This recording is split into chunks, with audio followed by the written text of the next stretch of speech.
You're listening to Bold Hearts, Big Moves, the show for female entrepreneurs who want it all: a thriving business, deep self love, and fulfilling relationships. I'm Erin Anderson, and each week we will dive into how to set stronger boundaries, make empowered choices, and show up in life and business with boldness, authenticity, and heart. Because let's be real, the money you make is directly related to the love that you have for yourself and the strength of your relationships. So if you're ready to lead with love and make those big moves with those bold hearts, let's dive in.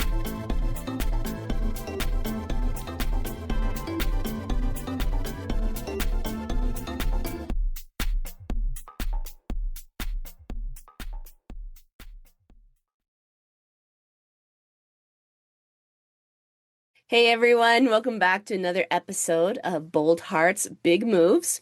We have with us today a Xanet Paliet, and I think I said that right. Close. Close. All right. You might have to correct me on your name, but I love it. I think it's a beautiful name. It's very like French, right? It is. It's very French, and I love it. I love it. It sounds like it's spelled beautifully. It just sounds pretty. Anyway, but you know what? Actually, how's about I let you take over on this one and you tell us your name and a little bit about you, because we're here to talk today about the sexual boundary for sure. So let me go ahead and turn it over to you and let you correct me on your name. You came really close. I was impressed, Erin. Oh, thank you. So my name is Xanet, and I am, first of all, super. Thank you so much for inviting me on your podcast. I'm excited to have this conversation with you. A little bit about me: I'm a former healthcare lawyer who was in a sexless marriage for 26 years. Because of some trauma that I had as a child, and ways in which I was very, very disconnected with my body and my sexuality. And sex was very uncomfortable and painful for me. And there was a lot of drama around it. There was also no pleasure. And when I eventually left the marriage, which I did at the age of 50, I did a deep dive into my own sexual trauma and went on a healing journey for a long time, like a 5-year period of time, but I'm still on it, right? Because we're always. Oh yeah, we are always healing. Yes. We're Always doing that. journey. Yep. Right. Doesn't stop. Doesn't stop. And, because I'm a lawyer, and I like to learn, I was just like, well, I'm just going to learn everything I need to know about sexuality. And I just took a whole bunch of different training programs to learn more about sex and intimacy. And then ultimately decided that that was actually my life's calling, to work with stuff like that, women, right, who've had sexual trauma and who are sexually shut down, and couples who are not having sex.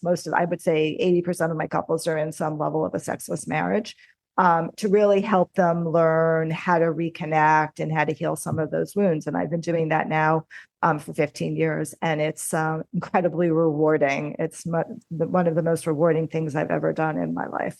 Oh, I love it. I totally get that. Like I don't think I could be a lawyer, no way. But but I did go to school and I became an elementary teacher, right? And after I started helping people through their trauma and I realized I was actually really good at it, I realized, you know what? I probably actually need to start a coaching business and help people with these principles to heal and to heal their life, right? And one of those things, as I started studying, because I've studied lots of different authors and lots of different experts as well, was, the 7 different types of boundaries that we come into, and the sexual boundary is one of them. And as I've dove into this, because this is a podcast for the female entrepreneur who wants help in her relationships, even if it's just a little bit, just because our relationships whether you're an entrepreneur or not, are really the foundation for everything you build your life upon, right? They really are. And that sexual energy is a type of vulnerable energy. And when you're sharing that or not sharing that with one person, it can be really, really hard to get in and actually understand your own creativity from what I have seen, you know, and I've seen couples where, yeah, we're in a sexless marriage because she feels like she has to be a mom to a big teenager or a big child, right? Or he feels is it demasculinated? Emasculinated. Yeah, thank you. Thank you. And like there's so many dynamics to this relationship, right? Yeah. But one thing I know is even though they are often out there creating really great things, when we come together and we're able to actually share that piece of ourself, uh, you know, we tend to become even greater creators. Like we really get to step into our energy if we do something like that. So, yeah, let's talk about this because we were talking about a little bit before we hopped on about how um if we're living in a sexless marriage, how stifling that really can be, you know? Yeah. So I love what you said. It's a theme of my book, um, that our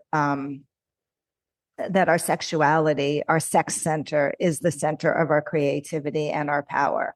And that's just a really important piece to understand, and to understand how, when that is suppressed because of trauma, because of miscommunication, because of um, feeling obligated to have sex, all of the reasons, there's a host of them that people end up in sexless marriages.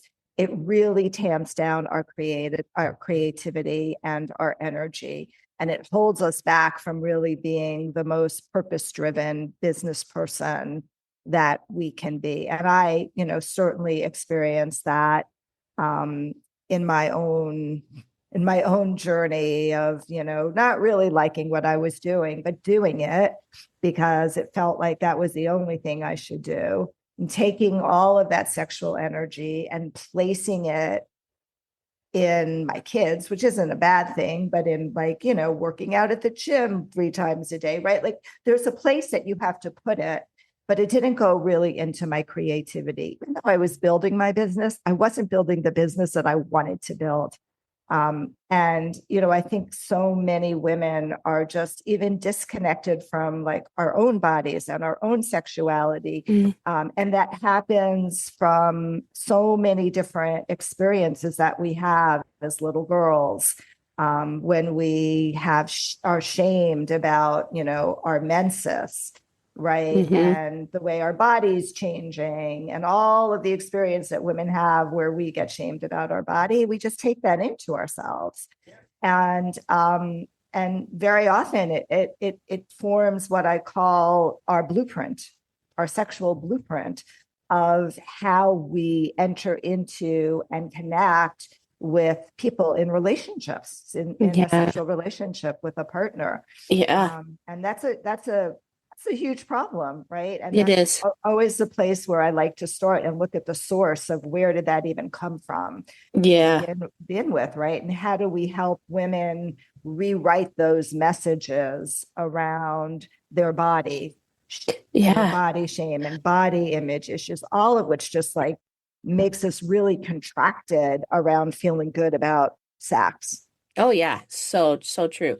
And and I'd even say so far as, you mentioned a word there, and that is society, what society tells us, right? And this is why I think, we have to be really careful about what society tells us, because what society says right now, I think, is absolutely insane. There's a lot of people, like I'm one of the parents, right? That is like, oh my gosh, like this is the message that society's trying to send to my kids. No, no, no, no, no. I don't think so. I don't like that, right? But if if society is telling women that we have to be ashamed for what our body is doing or how it's changing or anything like that, and or we're too much, or et cetera, et cetera, et cetera. I also want to honor men here for just a second, because what is society telling them about us? What is it telling them about them, right? And it's like, if society is saying that a woman's body is disgusting, or a woman's body is only to be used as a tool, or a woman's body, et cetera, et cetera, et cetera, that women can't say no. Well, men are picking up on this too. Well, yeah, I mean, women are very, very sexualized in our society Hmm. in many, many ways. And a lot of men, especially the younger generation, right? This, the millennials and the Generation X and the ones that are coming up, have a very unrealistic view around what sex is, and what a woman's body should look like, because of, porn is a huge piece, I think, Hmm. in the way in which boys are and young men are Educated. learning and Yeah. educated around sex. And, part of that problem is like we don't do a very good job as most parents educating their children around sex. And a lot of that, has been pulled out from educational programs and such. And that's what they end up, leaning on and learning about. And yeah, I think it's creating a very unrealistic expectation about what a relationship is like with a woman and what sex actually is. And I'm constantly having to re-educate women and men Hmm. around, what sex actually is, and some of the things that they see and watch watch on TV, just even on TV, Oh you yeah. know, It's so in our society. yeah, is like, well, that's, great. But, the truth is, for most couples, it's really hard for everybody to have an orgasm at the same time. It just doesn't always happen. But there's this like ideal that people hold out, right? Because they see the stars and the stripes and the fireworks going on in the romantic movies, and that's not true, right? And so I spend a lot of time really trying to bust a lot of those myths. Yeah, it makes sense. It totally does make sense. I completely understand, because it's not realistic. And the thing is it's so much better than what movies and pornography and etc. show us. They actually demean their creativity, and they really, really sell the lust side of it, right?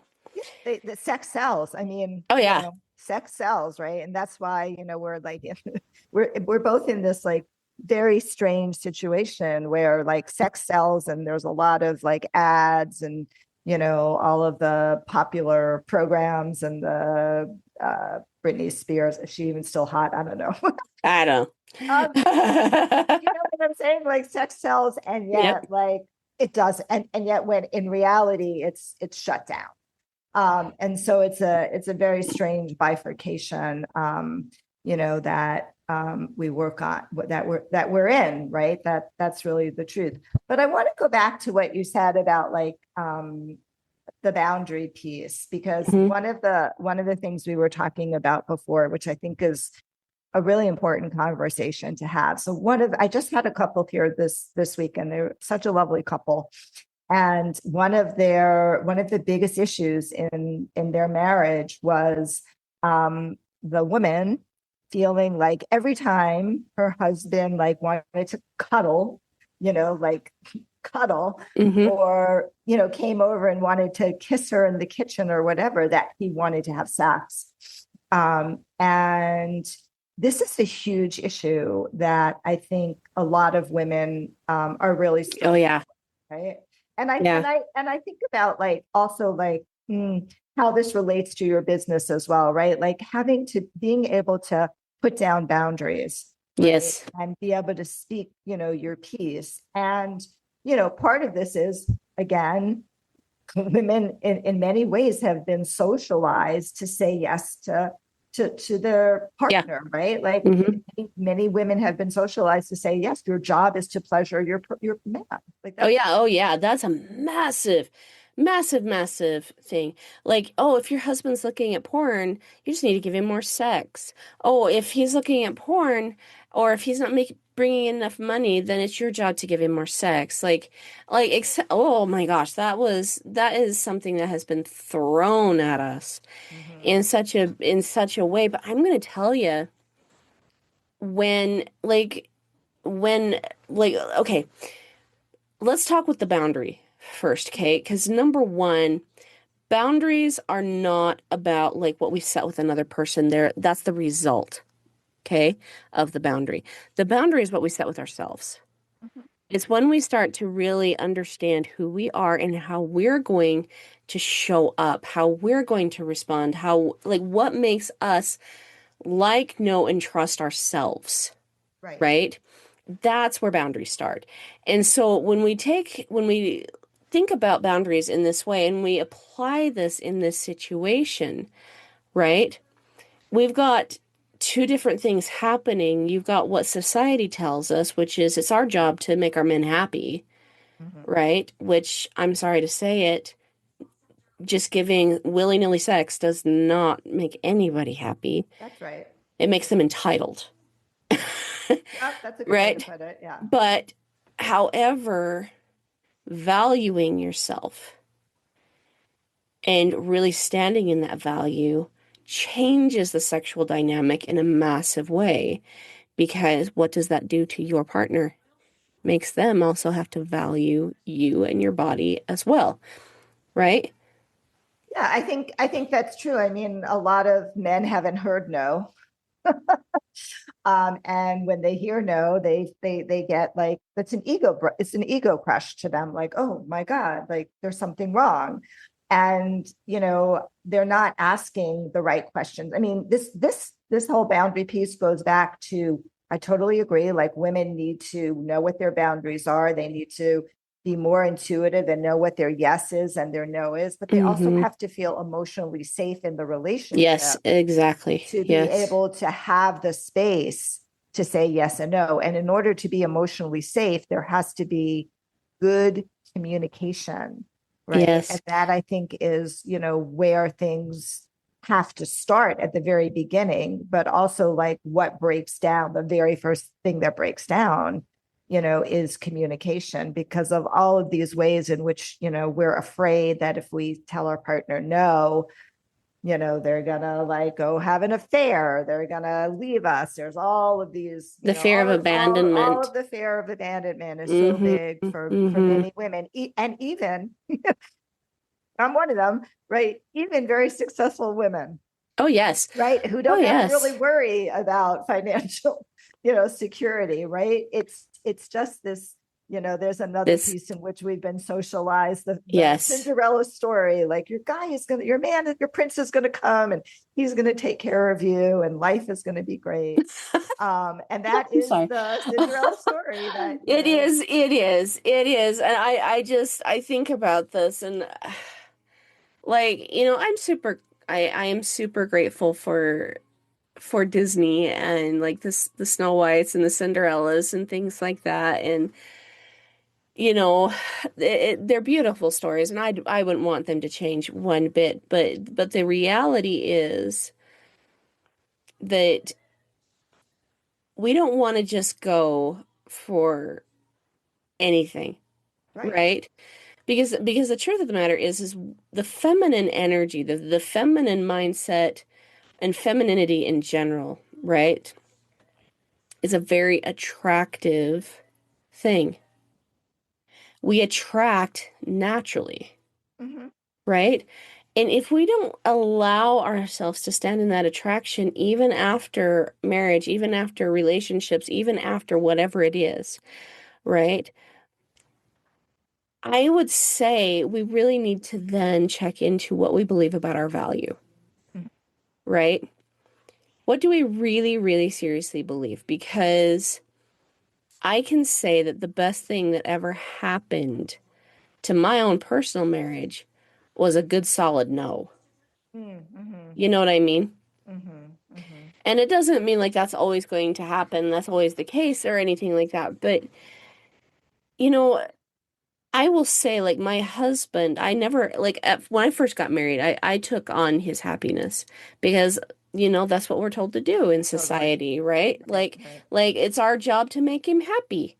That's, And we're but, caretakers, right? I and, mean, and we're we're caretakers, official we're caretakers, right? nurturers, right? Nurturers, right? Right. But you know what? The more I tried to be responsible for his happiness, he never was. Mm-hmm. But once I realized that I could be responsible for my own happiness and that was enough, Mm-hmm. right? Even with my kids, I love my kids dearly, but I'm not responsible for their happiness, Right. Right. right? Right. And I think when And you yeah, when you like, at least for me, my own journey, my own experience around this is a very successful person before I started doing all this other work, right? Like I had a good career. Um, but I was so unhappy. I was so miserable in a marriage that just wasn't loving and was just ended up being toxic. When I started to reconnect with me, like, like, who is this person? I'm 50 years old, right? My kids are in college. I'm living, by myself. Like, who am I at this point in my life? When I started to connect with my own body and my own sexuality, those answers started becoming very, very clear to me. Like that, and that is one of the reasons that I love and I do work with women. Um, on my, I bring them to retreats to work on a sensual awakening, because when we connect with our feminine energy, with our sexuality, right? Like that is such a powerful place for us to emerge as a fully realized person who's very clear about their values and very clear about their boundaries and very clear how to achieve what they really want to achieve in the world and even what it is that they want to achieve in the world, right? And so I think that's such a huge gift to give ourselves, to be in that space of being like, yes, like this is me, this is my body, this is my sexuality, this is my feminine creative energy, and I'm going to go out in this world and, you know, make do what I really want to do and what I was put on this earth to do. yeah, I think that, you do want to understand yourself because, like, again, like I said, we can get into leaky boundaries here a little bit. And what I mean by a leaky boundary is like we can take any one of the seven different types of boundaries, but it seems like the sexual boundary is just a really good way to explain this, right? Mm-hmm. But we can take our sexuality and we can let that leak on everybody else, right?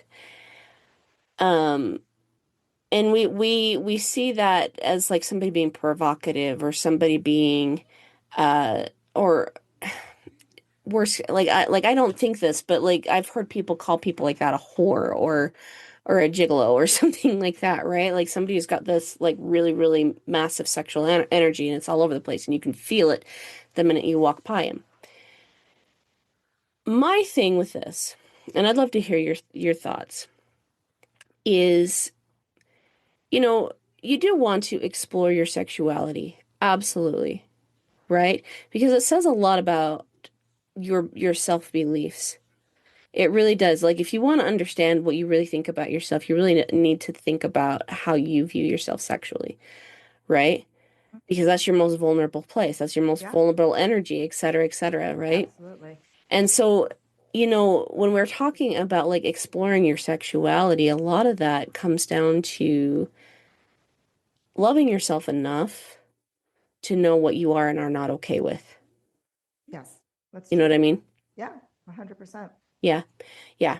So, what would you say? Because I've seen this a couple of times, in my own clients, these women are very successful women, but their husbands actually control the money, even though the wife is going out and creating a lot of money. The husband takes it, and he's the one that gets the final decision on what happens, where it goes, etc. Right? And if she goes to him and she asks for money, which, in my personal opinion, I don't think she should have to, but if she goes to him and she asks for money, she's immediately rejected, right? And he says no. But then he goes to her and wants sex, and she's immediately expected to say yes, Mhm. right? And if she says no, then there's this, well, then there's a lot of tension now in the marriage. So what would you say to somebody that's dealing with that type of a dynamic? Um, well, I think what you're describing is both money and sex, which, really are those two third rails of which there's a lot of issues around control over, Mm-hmm. right? They're basically being, they're being weaponized against each other. This couple is weaponizing money and they're weaponizing sex against each other. And they're trying to manipulate, he in particular, he's trying to manipulate her into having sex by controlling the money, right? Mm, And I think this couple needs some serious counseling. I mean, that's what I think, right? Like, the answer is like, you guys need to sit down and really look at the values that you have and the way in which you're running this relationship and how this is making each of you actually feel, mm-hmm. right? Like, why do you have to control all of the money if your partner is the one who's bringing it in? Where is that coming from?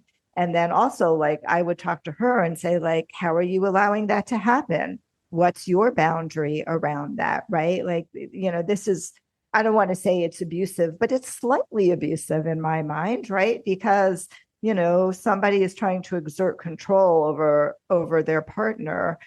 And, I don't, I don't judge. I try not to judge, different relationship structures, etc. But this is an imbalanced relationship Yes. where there needs to be a real conversation about, like, are we partners or like not? Because it doesn't sound like a true partnership. In a true partnership, there'd be conversation. In a true partnership, she'd have access to the money that she's bringing in, and sex would happen when they both agree it's a good thing for it to happen because we're both into it. But it's being weaponized, and Yeah. sex is often weaponized in relationships, Yes, right? it is. I Right. would agree with that. It is. And a lot of times it's being weaponized. I see this a lot. A lot of times it's being weaponized mostly by the women who are withholding sex from their partner because they're not getting what they want, or they're upset with them, or they feel, not emotionally safe, which I totally understand. But I mean, it's a very good tool that women can have or use. I'm not saying that they should, but it's something that we've learned.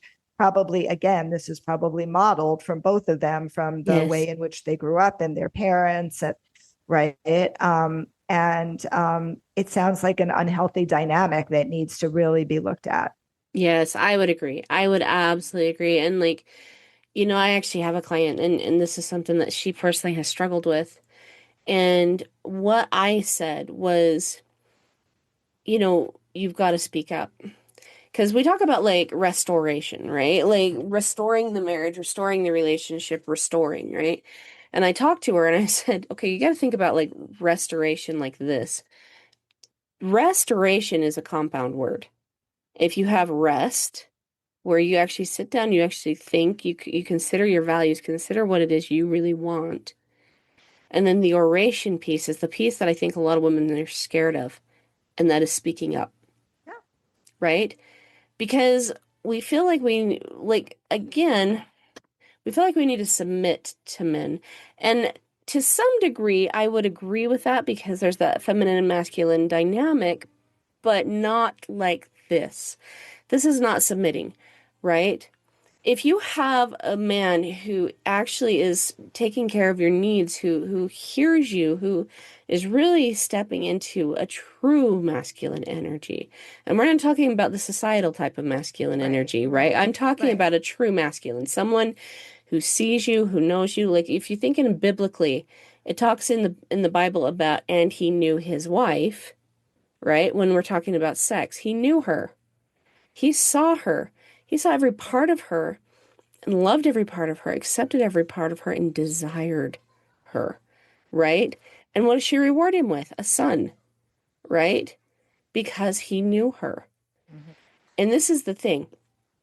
If we're not feeling known, it's okay to speak that and say, hey, you know, I don't feel XYZ from you. I don't feel like you really know me. I don't feel like you really see me, right? Yeah, no, I think that's a huge issue. I with all of my couples, when I do my retreats, we do this exercise where they're actually, I take them through a little bit of the visualization of remembering how they met and, their celebrations and, kind of your little life memory cycle. And then asking them to actually stand in each other's shoes and tell each other, you know, talk to each other, like look at your partner and tell her what is your greatest passion? What are you most afraid about? What's your greatest challenge, right?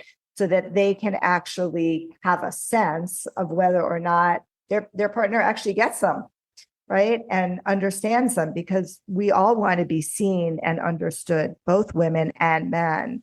And I'd never heard of that restoration. I teach repair, relationship repair. But I like I like the way you I like the way you Anna, and yeah, I like that. I like the way you said that. I use the word it's like a great An analogy. analogy. But I'm like, I don't know, I can't pull that word out. It's all good. We do that here. We're good. We're good. But yeah, I mean, and again, like this doesn't come naturally to a lot. So for some people it does. It depends on how you were raised and Yeah. how your mother was in relationship to your, if you had a father, living in the house or whatever the situation was. So a lot of it is like, were you taught as a woman to have a voice? And for me personally, like it's interesting, my mother was a widow at a very, very early age, and never remarried, never dated, never did anything, and she was a pretty strong woman, and Mhm. and I got that. Like I got that I could be independent and I could speak at some level, speak up for myself. But I couldn't do it in the context of my marriage. I just couldn't speak up for myself. There was like no emotional space to be able to do that. But, I think it's very important for women to be able to speak up for themselves in their relationships, just like we speak up for ourselves in business, right? Like there's so much analogy between what happens in business versus what happens in our personal relationships, right? And very often there's such a bifurcation that happens. Like we're superwoman when we're running our business. And sometimes we come home and we're just like this submissive little doe. And that's not super healthy, right? No. Well, It's not a healthy demarcation. well, which one are you? That's the question. You can't be somebody in the boardroom and somebody completely different in the bedroom. Right? You can't. You can't. And honestly, like if like I would say even the boardroom side is unbalanced, right?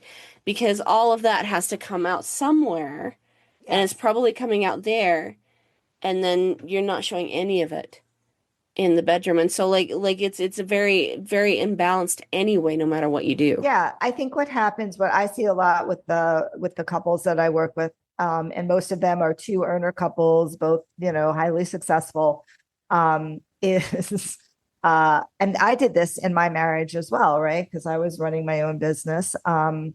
Is like you feed all of your masculine energy in your business, and then you come home and there's no access to the feminine, right? And you're just, I did this, this doesn't always happen, but I see it a lot, right? Like the women are still controlling everything that happens in the bedroom, or they don't want to control it. They really want to be able to surrender, but they can't.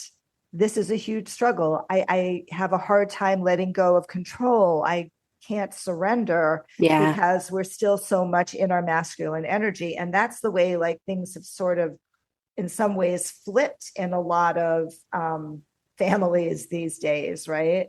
And that's causing a lot of challenges for marriages as well. A lot of challenges for marriages. Yeah.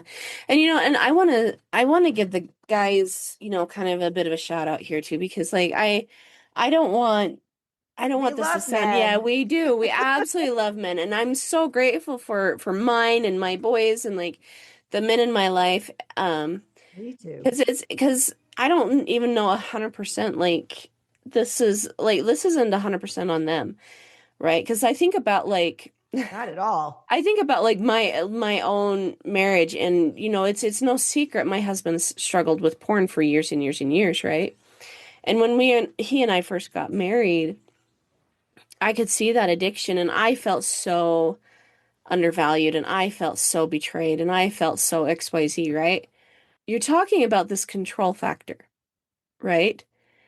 And I realized, like, as I decided I was going to heal, and when I mean heal, I came back to myself, to a person that I could really love, right? And I've never gone back to to who I was or who I thought I was before, because it just was not a fun place. Yeah. I came back to myself, this person that I could love, and I realized that one of my addictions was the addiction to control, right? It Yeah. was a massive thing, and I wasn't judging myself for that, and I'm not judging anyone else, because here's the thing. My whole life, I had the example that I had to control everything. I had had severe trauma in it as a child, right? And I had to learn how to stay safe, right? Yeah. And when you feel like you have that addiction to control, there's probably something that happened in your childhood too Yeah. that made you question how safe you really were, Yeah. Yeah. right? Yeah. And so once I realized I had that addiction, and because I was trying to create safety in myself, right? I was trying to create safety for myself. The idea of letting that go was terrifying, Oh, absolutely terrifying. right? It's so scary Yeah. because where's my safety? I need to feel safe. And that's such a massive value for women in general, feeling safe, Mm-hmm. Mm-hmm. right? But this is why I say, like, let's come back to the boundary piece, Mm-hmm. because I don't feel like I have to control my husband. I don't control my kids. I don't control anybody else but me, Mm-hmm. right? Mm-hmm. But me. And that's a powerful place. So like when somebody, that doesn't mean that trauma still doesn't come my way. It absolutely does. Right. But because I'm in control, I'm in the driver's seat. I know what I'm doing. I trust myself entirely, Mm-hmm. right? Now, all of a sudden, trauma doesn't seem so big. And I'll tell you, like, one of the worst traumas that I've ever experienced in my life came roughly about 4 years ago. And this is after I've been doing like all this trauma healing and all this work, and I've been coaching for years and years and years other women. And I can't get into what it was because of just how bad it was, right? But I can tell you that even though I cried, and even though it hurt, and even though to this day, just the very thought of it is just like, oh, I can't believe that happened, right? It still never completely and utterly stopped me, because my safety is not in control. My safety is in my boundaries, Mm-hmm. right? And so this is why I'm saying like the sexual boundary is such a good boundary for us to step away for just a minute and really see how safe we're really feeling. Yeah. I mean, I think everything, I totally agree with everything that you say. And, I'm a trauma practitioner. It's one of the many schools that I went to.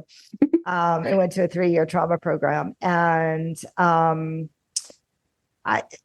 the antidote, if you will, to trauma is empowerment. We know that, right? Like Yep. when you are, when your client gets to a place where they actually feel like they're empowered in some ways, that they're starting to be able to resolve the trauma that's inside of them. And I think that uh, I think it's hard to give up I've never thought about it as an addiction before. It's an interesting perspective, as control as an addiction.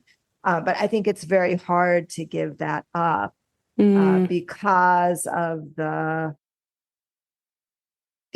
the safety issues that a lot of women have experienced, trauma being a huge piece of it, whether it's with sexual trauma or emotional trauma or physical trauma and abuse, right? Like it's very, very hard, even though you start to heal some of those wounds, if you're doing ongoing work, there's still a piece of it, right? Like it never totally goes away. Your wounds are your wounds. They don't leave you. They're still there. They still come up. It's just a matter of how much they impact you and affect you, and how well you're able to recognize what's happening and be able to move around it, right? Yeah. But I think that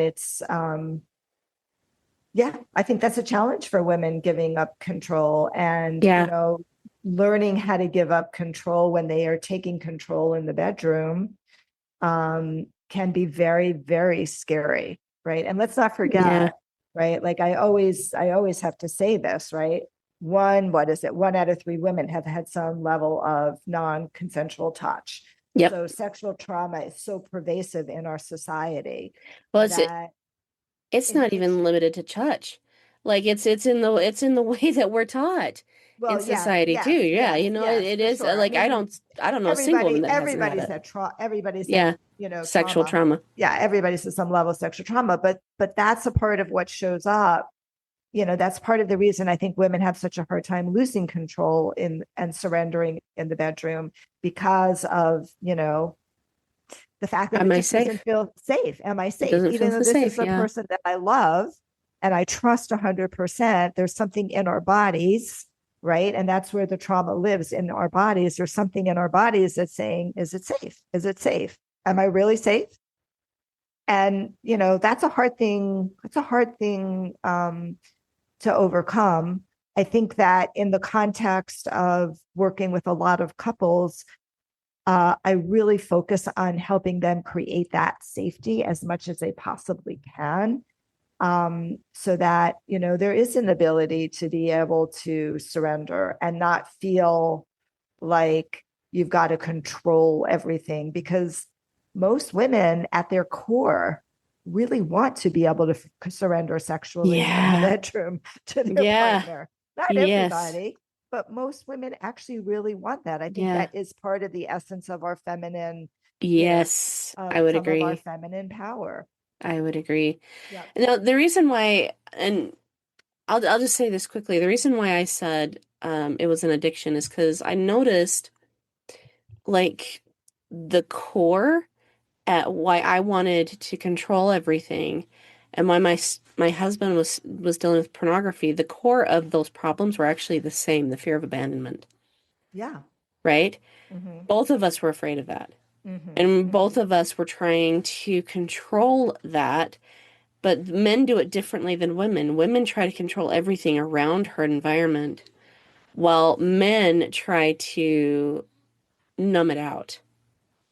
You know what I mean? Right. Yes. And so that's why I said, like, it like the actions, the core, everything like that. It's just the way we act upon that fear is a little different, right? Mm-hmm. It's just a little bit different. And so that's why I said it was an addiction, is because I kind of treated it the same way my husband was treating pornography, right? If I ever talked to him about his pornography issue, he would withdraw, he would get mad, he would push it back onto me. But if he ever tried to talk to me about my control issue, I'd get mad, I'd withdraw and push it back onto him. Right. And it was just a super, super unhealthy dynamic. Right. Because we were more loyal. I was more loyal to the control and he was more loyal to the porn. And so, like, it wasn't, neither one of those was a good dynamic. And so one of us had to give something up. Right. And the thing is like, when I say that I gave up my addiction to control, it wasn't like I had to make the first move to make him make a move. It was more or less, I knew I had to do something for me. Right? Yeah. I had to do something that was super healthy for me. Right. Finally. And that first step, like staring down this fear of abandonment. Right? And saying bullcrap. Saying bullcrap. I've got this. I've got this. If this does end in a divorce, even if this does end in XYZ, even if I do get abandoned by this, I'm already being abandoned to some degree. Even if I do find that's just a temporary problem. Right? And once I understood that, it gave me the freedom to keep going.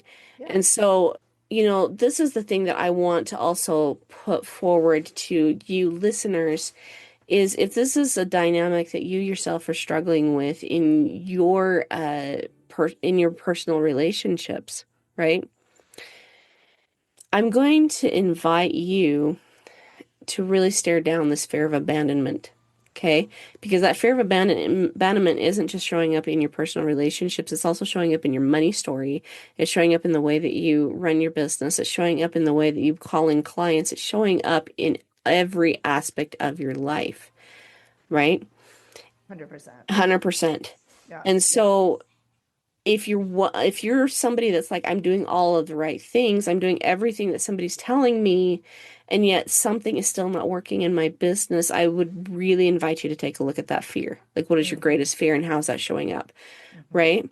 Yeah. And this is just one of those. This is just one of those. I mean, just take my life, for example. Why did I stay in a sexless marriage for 2 decades?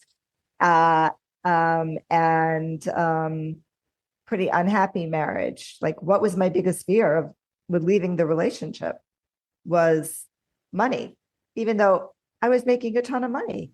It made no sense, right? But it was all around that fear it was an abandonment fear, right? 100%. It was a very deep attachment wound that I've done a lot of work on. It's still there, it still creeps up like it does, right? But at least I know when it's showing up and I know how to work around it. It's like, oh, that's that thing that's showing up right now. So 100% agree with that.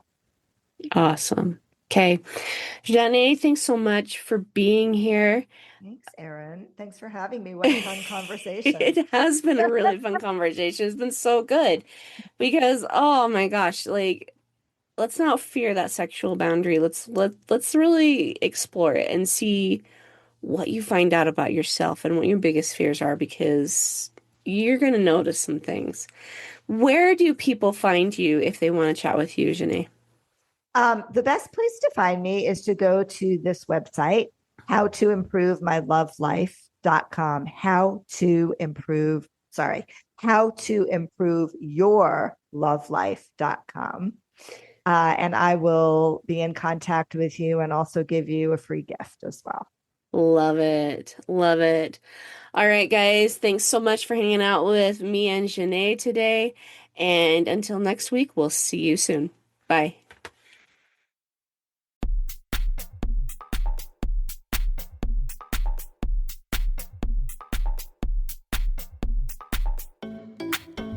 All right, Boundary Boss babes. I'm super excited that you tuned in with me today. Make sure you tune in again next week as we chat about more Boundary Boss babe topics. We're going to get into so many other things about how to set boundaries with your business, how to set boundaries with your relationships, so you can truly have the time, the money, and the flexibility that you are seeking. So tune in next week. Make sure you subscribe to this podcast. Let your other boss babe friends know about it. And also, if you've got any questions, make sure you submit them into the podcast by clicking on the send us a text message at the bottom of the podcast description. I look forward to seeing you guys next week. See you later, boss babes.